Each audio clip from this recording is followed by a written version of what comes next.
धारा 19 में मौलिक अधिकार है अभिव्यक्ति की स्वतंत्रता, शांतिपूर्ण तरीके से अपनी बातों को रखना भारत का मौलिक अधिकार है, उसको नरेंद्र मोदी का परदादा नहीं छीन सकता है। ये जो सीएए है, नागरिकता संशोधन कानून जो है, ये बिल्कुल भारत के संविधान पर सीधा-सीधा हमला है। जैसे ममता बनर्जी का मैं बयान देख रहा था कि ममता बनर्जी ने कहा कि पश्चिम बंगाल में एक कानून को नहीं लागू किया जाएगा।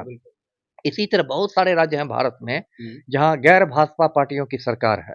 इसलिए मुझे पूरी संभावना है कि वो सरकारें कह देंगी कि हम लोग इसको लागू नहीं करेंगे। अभी पटना में जो जन विश्वास महारैली हुई, जिसमें तेजस्वी यादव ने संबोधित किया, राहुल गांधी ने किया, मल्लिकार्जुन खड़गे ने किया, लाखों लोग उस रैली में आए। तो भाजपा के हाथ पैर फूले हुए हैं। अभी उद्देश्य है कि चुनावी बॉन्ड के मुद्दे पर अभी मोदी की सरकार घिरती हुई जा रही है, क्योंकि नरेंद्र मोदी ने बड़े-बड़े औद्योगिक घराने से लगभग 7,000 करोड़ रुपए 7,000 करोड़ रुपए घूस लिए हैं, रिश्वत लिए हैं, चुनावी बॉन्ड के माध्यम से। नमस्कार, मैं मनीष और आप देख रहे हैं मीडिया दर्शन। केंद्र सरकार ने सीए संशोधित कानून अब लागू कर दिया है। अब देश में जो भी मुस्लिम 2014 के बाद अब रहेंगे, उन्हें यहां की मान्यता नहीं दी जाएगी।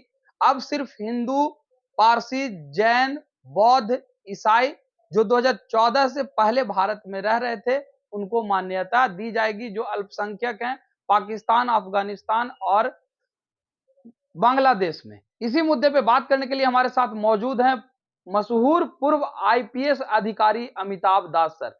अमिताभ सर, सीए कानून जो है वो अब लागू किया जा रहा है, क्या कहेंगे आप? अब कहना क्या, ये बिल्कुल संविधान विरोधी कानून है, गैर संवैधानिक कानून है। इसलिए मैंने हाथ में बाबा साहेब अम्बेडकर की मूर्ति ली हुई है।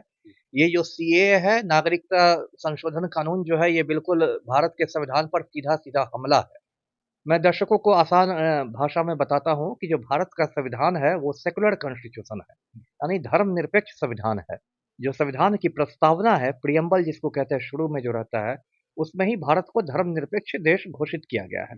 धर्मनिरपेक्ष का ये मतलब हुआ कि इस देश की सरकार धार्मिक आधार पर किसी के साथ भेदभाव नहीं कर सकती है।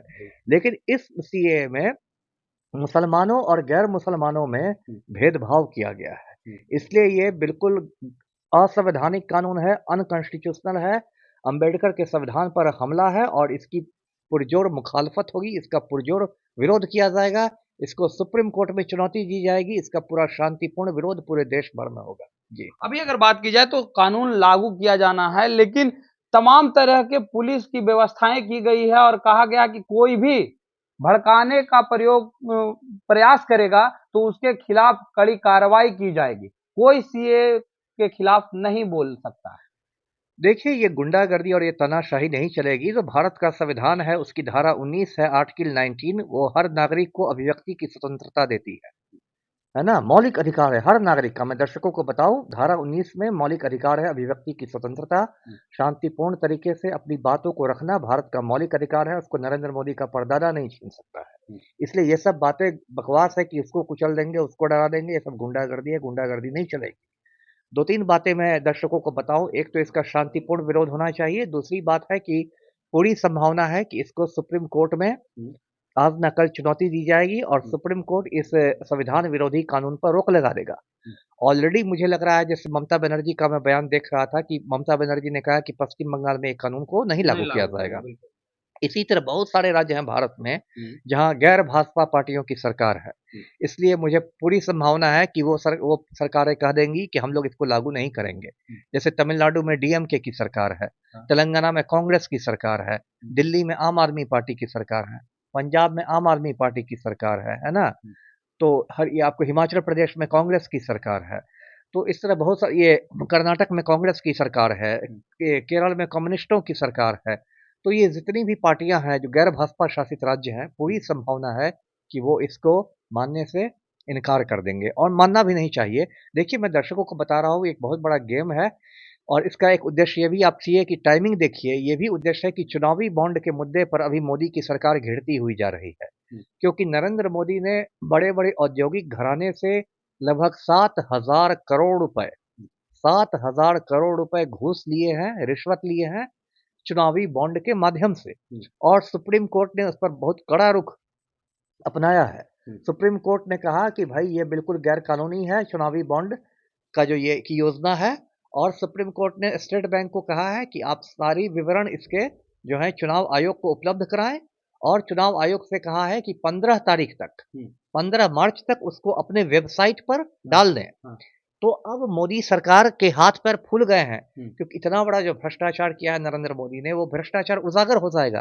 तो पहले स्टेट बैंक पर राजनीतिक दबाव दिया गया और स्टेट बैंक ने सुप्रीम कोर्ट से कहा कि हुजूर हमको 30 जून तक की मोहलत दी जाए, है ना। लेकिन कल ही सुप्रीम कोर्ट ने स्टेट बैंक की बात को खारिज कर दिया और बहुत फटकार लगाई और कहा आज के आज, यानी कि आज 12 मार्च है ना, आज के आज 12 मार्च शाम 5 बजे तक स्टेट बैंक को सारा विवरण देना है। तो चुनावी बॉन्ड के मुद्दे पर मोदी सरकार बुरी तरह घिर रही है, तो एक तरह से मतलब लोगों का ध्यान डाइवर्ट करने के लिए, हटाने के लिए इस सीए का शगुफा छोड़ा गया है। आपको याद होगा पहले भी ये सीए 4 साल पहले भी इसका शगुफा छोड़ा गया था दिसंबर 2019 में, और उसके बाद आपको याद होगा शाहीन बाग में बहादुर महिलाएं इसके खिलाफ निकल गई, बिल्किस दादी निकल गई लाठी लेके, पूरे देश भर में सीए का विरोध हो गया, पूरे देश भर में लोग गाने लगे हम देखेंगे, लाजिम है हम भी देखेंगे। मैंने खुद सीए विरोध आंदोलन में बढ़ चढ़ कर हिस्सा लिया था। मैंने बिहार में 14 सभाओं को संबोधित किया था। बाद में उसी समय कोरोना की महामारी आ गई और इसलिए कोरोना की वजह से वो धीरे-धीरे जो सीए विरोधी आंदोलन था वो खत्म हो गया।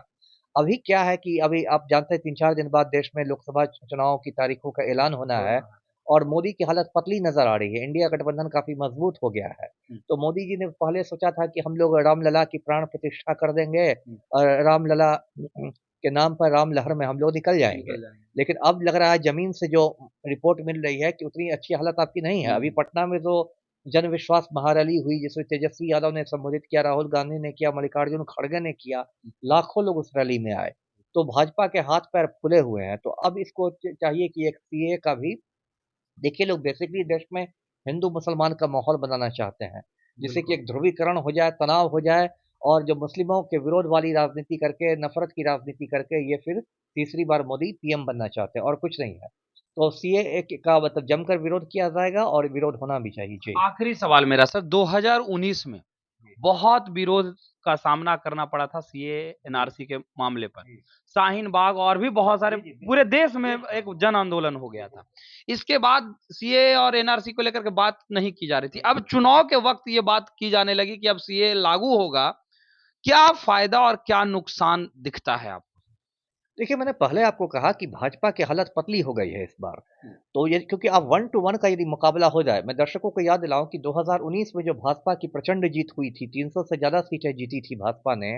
यदि आप वोटों का प्रतिशत देखें तो सिर्फ 37% वोट भाजपा को मिले थे, 63% वोट भाजपा के विरोध में गिरे थे। लेकिन चूंकि भाजपा विरोधी वोट बट गए थे, इसलिए मोदी जी निकल गए। लेकिन इस बार जो इंडिया गठबंधन बना है विपक्षी दलों का, उसमें 11-12 पार्टियां हैं, उससे लग रहा है कि 1 टू 1 मुकाबला होगा। मतलब एक भाजपा के एक उम्मीदवार के खिलाफ विपक्ष का एक उम्मीदवार। तो इसमें इनको निकलना बहुत मुश्किल लग रहा है। तो ये लोग चाह रहे हैं कि किसी तरह सीए के मुद्दा पर कुछ तनाव हो, कुछ दंगे भड़क जाएं, कुछ ध्रुवीकरण हो जाए, कुछ हिंदू मुस्लिम झगड़ा होने लगे, और उसके बाद ये अपना रटा रटाई बात शुरू करेंगे कि हिंदू खतरे में, हिंदू खतरे में है।